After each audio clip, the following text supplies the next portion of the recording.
I'll never forget the day it happened. My best friend, someone I had known since childhood, called me out of the blue.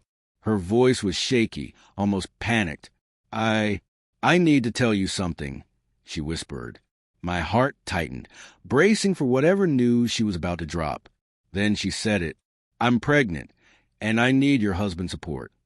I froze, my hands gripping the edge of the kitchen counter until my knuckles went white.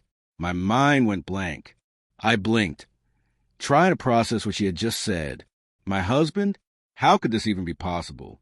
I felt a dizzying mix of disbelief, confusion, and a gnawing sense of betrayal. I said nothing. I couldn't.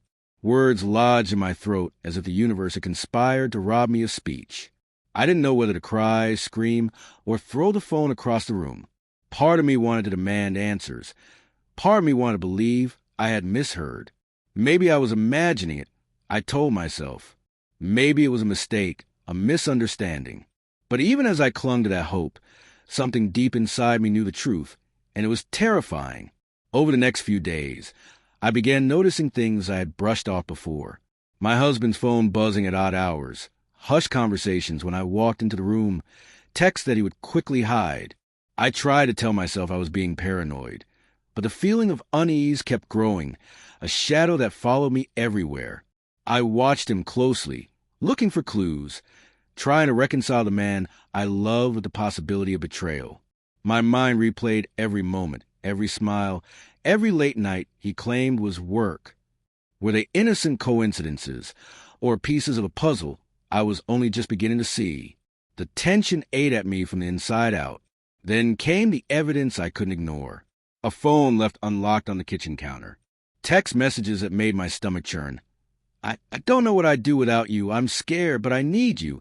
And the one that made my knees buckle. I'm pregnant. My world tilted. The betrayal wasn't abstract anymore. It was real. It was happening in my life, under my own roof, behind my back. I confronted him that evening, in the living room where we had shared so many ordinary, intimate moments. I didn't yell, I couldn't. My voice trembled, but I forced it steady. I know, I said. I know about her. I know what's been happening. He froze, eyes wide, guilt written across his face. There was a pause, heavy and suffocating, before he whispered, I didn't mean for it to happen. His voice cracked, revealing remorse but also cowardice, the kind that comes from knowing you've shattered someone's trust. I remember sitting there, feeling my heart fracture into pieces that didn't fit back together. I loved him, but love wasn't enough to bridge the chasm of deceit. Memories of our happiest days now stung, each laugh and tender moment tainted by the knowledge of betrayal. Every time I thought about her voice on the phone, every casual excuse he had given, I felt the slow burn of heartbreak twist deeper into my chest. For days, I wrestled with what to do. I wanted answers, confrontation, closure. But mostly, I wanted to protect myself from being swallowed by the pain.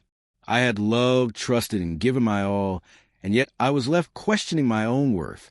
Slowly, I realized that staying silent, walking away, reclaiming my dignity, that was the only path that allowed me to survive. I made a choice. I didn't beg. I didn't plead. I left. The decision wasn't made in anger. It was made in quiet, resolute clarity. I took my life back piece by piece, reclaiming the parts of me that had been lost in the haze of deceit. The house felt empty, echoing with the remnants of what had once been love. But the emptiness was also cleansing, a space to breathe, to heal, to rebuild. I learned that betrayal doesn't just hurt, it teaches. It forces you to confront the fragility of trust, the depth of your resilience, and the importance of self-respect. Some wounds don't fully heal, but they can make you stronger, wiser, and more certain of your own worth. As I packed the last of my things and closed the door for the final time, I felt a mixture of sorrow and quiet triumph. I had loved deeply, been deceived cruelly, and yet I was still standing.